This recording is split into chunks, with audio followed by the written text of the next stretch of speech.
Well, welcome to another edition of the St. Michael's Report with my good friend Jay Cox, the crappie man, the guy who brings all the big slab crappie in the boat. Welcome back, my friend. How's Jay Cox? I'm doing well. How are you? I'm absolutely well, and haven't been fishing. I got to ask you about the fishing report first. Have you been bringing them slabs in? You know what? No, I've had to do a lot of work, so it's not been doing much fishing, and I've had a little trolling motor problems on the boat, so it's been parked, but I finally got me a trolling motor, so just got to get it mounted and ready to go. Well, you should have just gotten the paddle. I mean, use the paddle. I ain't paddling that boat.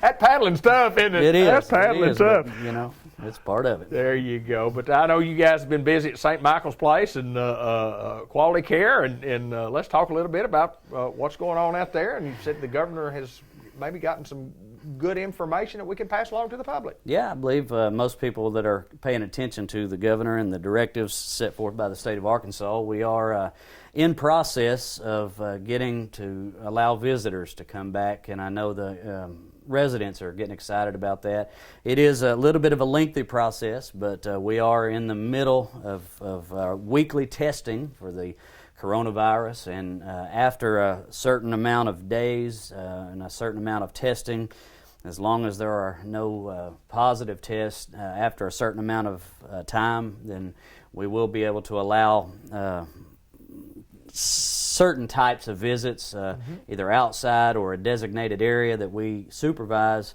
And so it's not just going to be open the doors, coming in and out at all hours of the day and night, but there will be designated visitations, and so it's coming. It's coming. It's been a long time coming, and our residents are so ready to see their families, and I know families feel the same way, but at least we're seeing the light at the end of the tunnel, and so we're excited about that. It's been tough. It's sure been tough on the residents. It's been tough on the staff, and we're exhausted.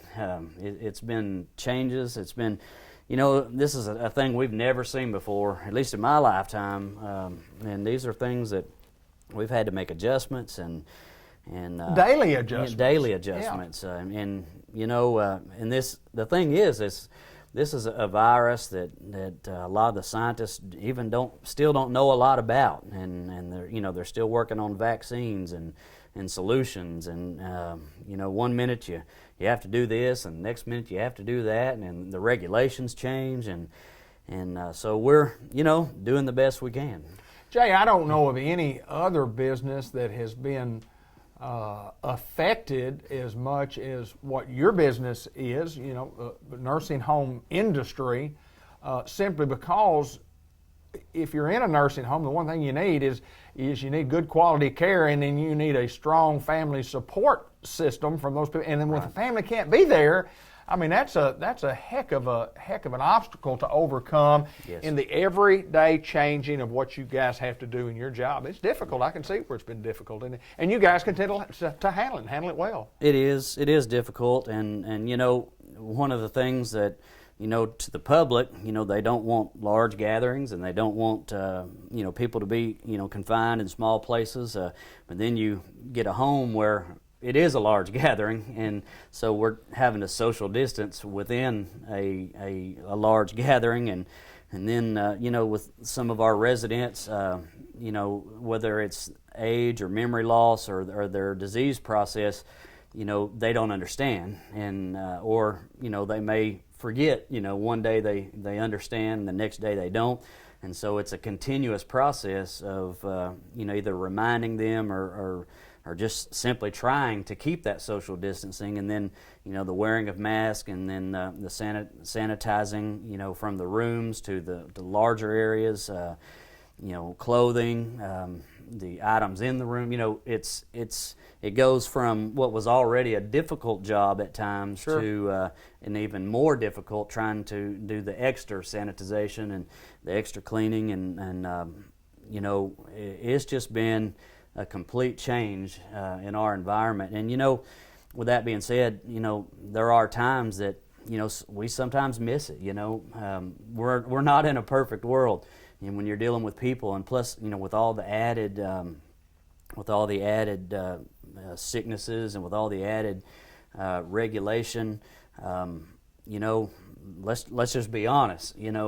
there's no perfect facility, and St. Michael's, when we do miss the mark, the one thing about it is we have an excellent staff. We have local people. We have some staff that drive in, but we have a caring staff that I believe is there because of our heart. You got to have a heart for long-term care and a heart for people and a heart for these elders. And when we do drop the ball, we get right on it, and we do our best to try to fix it. I wish we could say that we please everybody in every single situation, but I'd be lying if I said that that every situation that comes up that we've hit the high point. But whether it's a hospital situation or a nursing home or assisted living, there's sometimes, especially with these new added pressures, that everything always falls into place exactly like you like it. But you know what? The good thing about having a good staff and good people is that we jump right on it and we fix it and we do our best to rectify every situation. And at St. Michael's, we've had to overcome many challenges in the past, and I believe right now that we are the best facility in our area, and I'm excited with the staff that we had. Over the past few years of interviews, we talked about how we've had to build staff, Sure, and bring in people, and I think right now we have some of the best. Well, the people are good, and the quality is, absolutely great. We talk about that all the time, and it's what you should expect from St. Michael's Place and Pecan Street in Newport. And I know that since you've been there, and we've been doing these interviews just like you mentioned, we talk about the good things that's going on out there. And but we see the challenges too. I think the general public sees the challenges. I see the challenges that Right. and the pressures that you guys are under,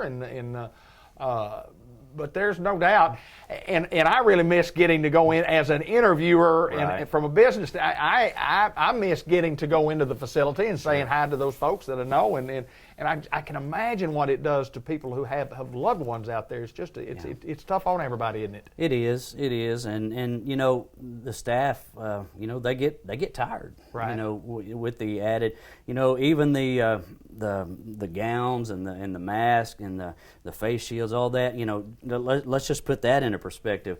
The temperature is a lot hotter. Sure. When you have to wear all that stuff, sometimes the staff has to go out and just take a breath and cool off when you put on all the extra protection, to protect us and protect the residents. There's regulations about, especially this time of year. It's been. I went to work one day this morning or this week, and it was like 40-something degrees in the morning, and it'd be like 70 in the afternoon. Well, there's regulation in long-term care about you have to keep those room temperatures at a certain degree. And so with our building, you can't just, flip the air on and the heat on. It's not that easy. It all takes has a while to heat up and cool down. And so, with all that protective gear on, our staff can get winded, get hot, get cool, and so, but we have to maintain certain temperature for the residents. And of course, the resident comes first. And so, used to without all that protective gear on, it was a lot easier for the staff to do their job. Now, with all that extra stuff on, it makes it, sometimes it takes longer, and because of certain regulation now with the, having to take on the robes and all that stuff, or the gowns, and then take it off and go and do the extra sanitizing, the extra washing, and so. Where you used to be able to go from room to room a lot faster, now you might take an extra 5 or 10 minutes to go here and go there and do. And so, people have to be patient with us, and then we have to have, extra staff to be able to handle what used to be, I will say an easier job, or a job that ran much smoother. Now it's a little more difficult. Yeah. And so, that's one of the things that maybe the outside community don't understand. That we're seeing it firsthand, and the staff does get tired, and speaking of that, we are needing staff. So if you're a CNA, if you're a nurse looking for a job, come by and fill out an application. We need staff. So. Well, I do know this, that great news from the governor. I mean, when you talk about you're on a path, you have a plan to try to open up, and you talk about being in the middle of the plan, you got to meet a lot of. You got to meet their, the criteria to get to open up, and St. Michael's well on their way to doing that, and the folks in Newport, Arkansas will be appreciative when that gets done, my friend. That's right, and we've been very fortunate to be able to keep those viruses out of our facility. We've been very diligent to maintain good health in our staff, in our residents, and we're just looking forward to the future, getting to be able to open our doors and allow family to come back. So.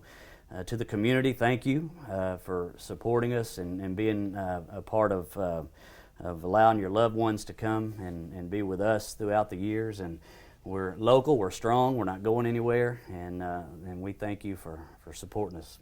Jay Cox from St. Michael's Place, the crappie man extraordinaire. Now deer season. And deer season is upon us. Thank you, my friend. Yes, sir.